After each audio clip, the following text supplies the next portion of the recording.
This happened just a few moments ago on the field during the pregame warm-ups. Here we go, Big Dom, right in the middle, trying to keep the peace.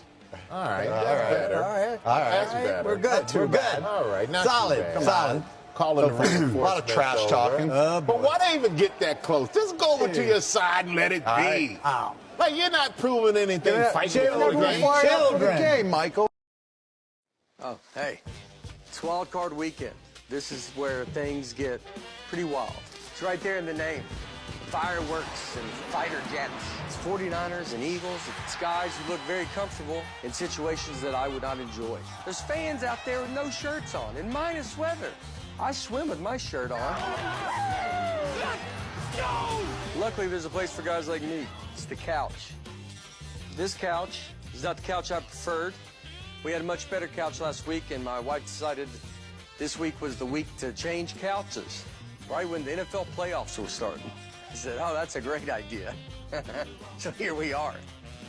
And you might be like, Nate, are you going to have all your friends over for a party? I am not, mainly because of the couch. They wouldn't fit.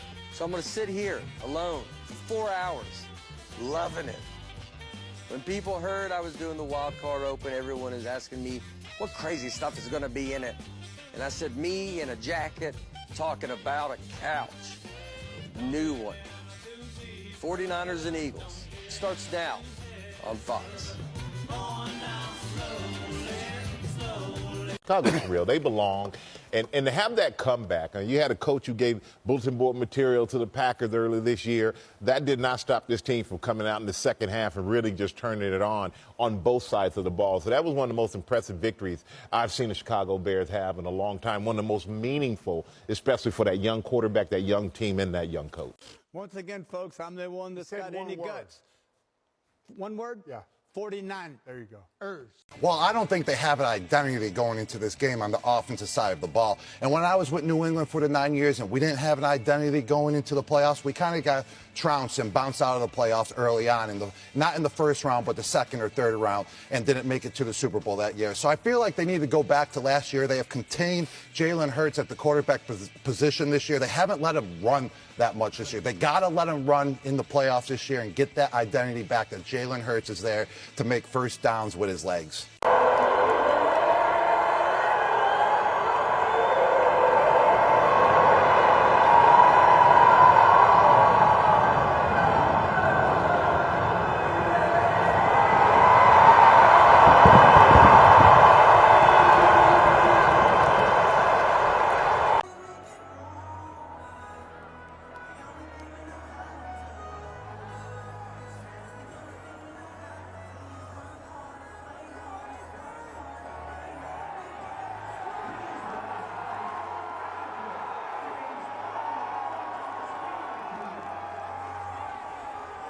Touchdown, Robinson again, and the 49ers strike first.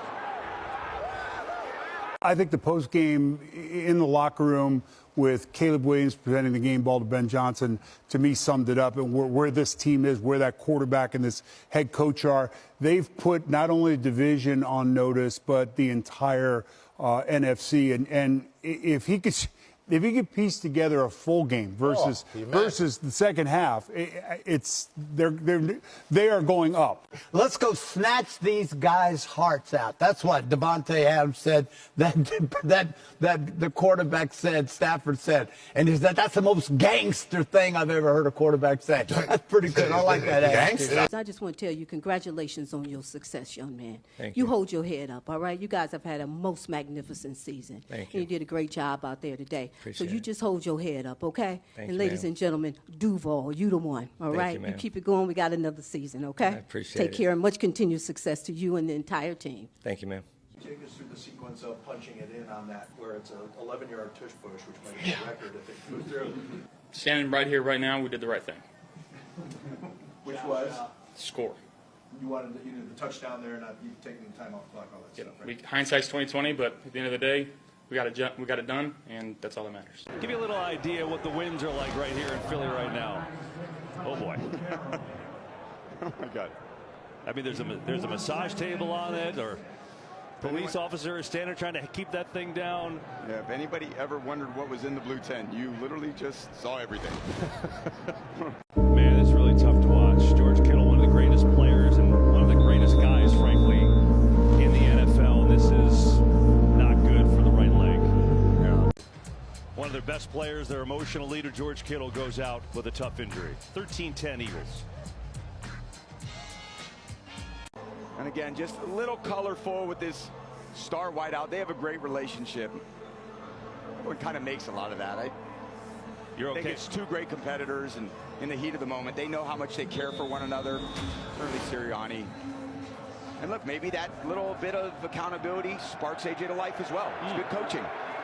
My position hasn't really changed at all. Even though there's not significant data out there to this point, my biggest concern is the health and safety of the players. There's other data out there that suggests when you're in a posture like we're talking about, that can lead to serious injury. And I think being responsible and proactive in that regard is the right way to go. Last time out there, looks like Juwan Jennings is trying to point someone maybe out of position, but that's big. 1-on-2, no timeouts. Yeah, formation's messed up. Yeah. Jennings knows it. He's in the receiver room with Bourne. He knows. I wish we played cleaner in certain areas. I wish I made one or two decisions a little bit differently. Threw a better ball here or there, and you got to live with it. It's life. You don't get do-overs, so it's a bummer. But I know that we left everything out there. I know I put everything into this year, and it sucks that we don't get to keep playing as a special group, and people don't get to keep watching us, and our fans have been awesome all year. But yeah, there's a lot that, I guess, to answer your question, is playoffs is just these plays here and there you think about, and everyone's trying their best to make every play, but it's just the attention to detail is so important, and taking care of the ball is magnified. All those things is yeah.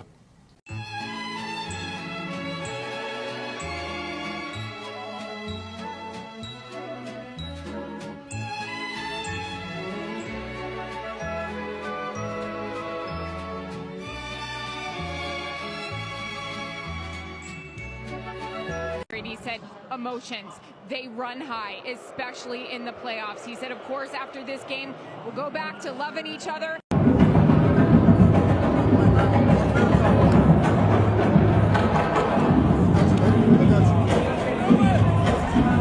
Check in with Big Dom. Why not? He's Dom everywhere. Catch. Where's his hands? Dom with the grab.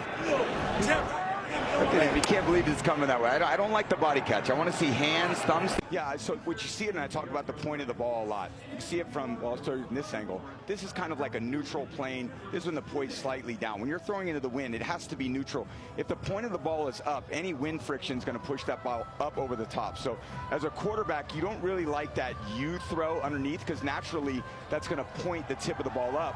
You'd like more of a C or an inverse, a reverse C. That's how you kind of control the point of the ball, and then you can kind of just snap it off as you throw it. But in these windy conditions, you can't be underneath the ball. There's too much wind surface of the ball to knock it off its path.